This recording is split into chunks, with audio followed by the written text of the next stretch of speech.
1 hari sebelum perayaan Hari Raya, umat Hindu di Bali dan Nusantara mengenal Hari Penampahan. Seperti halnya rangkaian Hari Raya Galungan, 3 hari sebelumnya disebut dengan Penyekeban, 2 hari sebelumnya disebut Penyajian, dan 1 hari sebelumnya disebut Penampahan. Akan tetapi, menurut ide Pandita Empu Jaya Acaryananda dari Griya Mumbulsari Serongge Gianyar, selain pada Hari Raya Galungan, Hari Penampahan tidak terdapat di dalam literasi pada hari raya lainnya. Hanya saja umat Hindu sudah terbiasa menyebut sehari sebelum Hari Raya sebagai Penampahan. Sapuniki di dalam teks Penampahan Kuningan tidak masuk dalam literasi. Hanya kita saja ketika sehari sebelum Hari Raya selalu disebut Penampahan. Ya, itu kan bahasa karena galungan kita sebagai puncak kulminasi dari keberagaman kita di Bali yang menganut sistem Pawukon dan Wewaran, maka sehari disebut dengan Penampahan Galung. Itu kalau di galungan memang ada teksnya. Bahkan mohon maaf ini benar atau tidak ya, mudah-mudahan ini salah, itu saya dengar semeton Bali yang beragama lain pun menyebut sehari sebelum hari rayanya Penampahan. Saudara misalnya Kristen Bali menyebutkan sehari sebelum Natal Penampahan Natal gitu. Saya pernah dengar itu, benar atau tidak. Jadi sehari itu Penampahan semua. Padahal tidak itu ya. Di dalam literasi, dalam teks tidak ada itu. Jadi tidak ada Penampahan. Tapi orang bilang Penampahan karena keperluan persiapan itu. Karena kembali pada pestanya. Karena bagaimanapun setiap hari raya namanya pesta, festival. Ya nggak? Maka kalau nyepi kan tidak ada Penampahan nyepi. Itu kian ya. Sama halnya dengan sehari setelah Hari Raya yang biasanya disebut Umanis. Ide Pandita Acaryananda juga menyebut bahwa pada umumnya hari raya yang jatuh pada saat Kliwon, maka setelahnya disebut Umanis. Dalam bahasa Jawa disebut Legi yang mengandung arti madukara. Sifat-sifat manis inilah merupakan sifat-sifat dewata. Tidak ada istilah manisnya lagi. Kayak gitu dia. Hanya kebetulan usai Kliwon, kalau bagi Umanis pengen pon wage Kliwon pasti Umanis lagi. Galungan kan juga di Kliwon. Jadi dari Kliwon Buddha menjadi Kliwon Sandisara atau Sabtu ya, usai itu pasti kata Umanis. Ya enggak? Sederhana aja Pak. Yang namanya Umanis orang Jawa bilang legi kan. Kalau sudah namanya manis pasti madukara dia. Apa madukara? Sifat-sifat madu, sifat-sifat dewata. Makanya di dalam kita membuat upacara zaman dulu ya, kan ada tebu ya.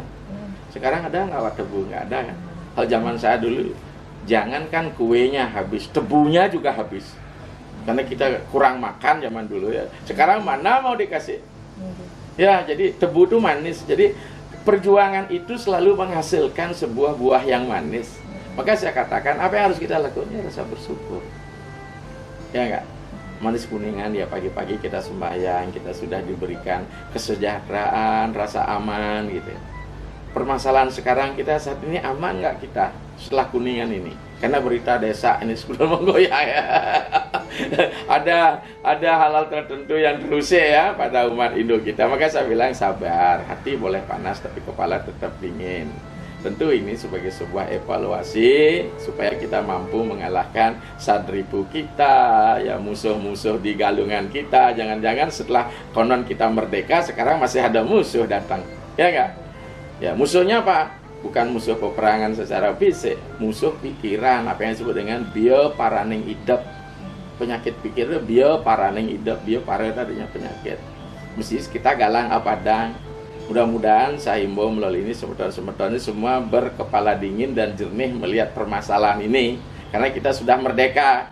Kita perlu membangun apa yang disebut dengan ya membangun kompromistik, jangan menghakimi, kembalikan pada hukum-hukum negara. Semeton bisa lebih damai karena tujuan agama ini kan terakhir setiap doa kita sudah Om Swastiastu, semoga dalam keadaan baik di atas lindungan Ida Sang Hyang Widiwasa kan begitu. Setelah perlindungan kita peroleh terakhir kita Om Santi, Santi kan semua damai. Ya, kenapa ketika kita sudah damai ini sementara kita masih orang Sulawesi, kita baku hantam ini? Ya enggak? Jadi berdialektika penting, ya Kak. Lembaga-lembaga yang ingin menyelesaikan konsep Hindu, ya kalau dalam konsep kepemimpin sama, beda, danda, dana, gitu kan penting. Sama kapan kita menganggap saudara kita kesetaraan, danda kapan kita memberikan punishment. Tapi ingat ini negara hukum, punishment kita tidak boleh menghakimi. Karena lembaga negara ini hadir untuk memberikan keadilan dan rasa nyaman. Mudah-mudahan ini bisa dikerjakan. Dana kapan kita memberikan reward. Ya, beda kapan kita diskriminatif. Maka dalam hal ini juga kita juga tidak bisa menyamakan antara konsep agama yang satu dengan agama yang lain, kan seperti itu. Karena sudut pandangnya beda, namanya keyakinan. Ya enggak, bagaimana mungkin kalau sekarang kita obrak-abrik juga keyakinan sebelah, kan misalnya bagaimana dia mengharamkan babi, menajiskan anjing. Kalau ini kita kritik tentu karena sudut pandang berbeda. Ya enggak, maka kita harus bisa, saya sering bilang kalau kita berbeda itu bukan berarti kita bermusuhan. Bukan menjelek-jelekkan, bahasa saya sederhana sekali, sepakat untuk tidak sepakat. Ya, sepakat untuk tidak sepakat. Kalau kita sepakat untuk sepakat di wilayah mana itu? Tentu di wilayah penganut agama yang sama. Kan gitu dia. Tetapi ketika kita tidak sepakat, haruskah kita bermusuhan? Haruskah kita menjelekkan? Ya, maka disinilah rasa santi tadi puncaknya Cemara nih, naik ke gunung.